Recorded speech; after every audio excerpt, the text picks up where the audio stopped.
বন্ধু 500 টাকা পরে পাইলাম রে। হ্যাঁ, তাহলে আমাকে ভাগ দিতে হবে। আমি কি গু খাই তোকে 500 টাকা ভাগ দিতে যাব?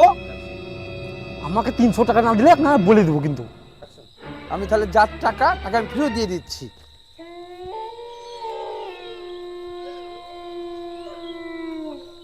ভাই ভাই ভাই, ফোনে 500 টাকা ফোন পে হবে? হ্যাঁ হবে। নাম্বার বলো।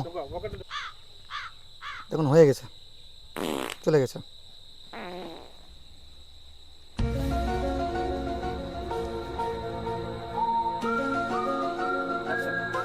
যা টাকাটা দিয়ে আসলাম, কাউরি হলো না, এবার গু খা। তুইও গু খেলি? গু খেলাম না কি খেলাম আমি বুঝছি।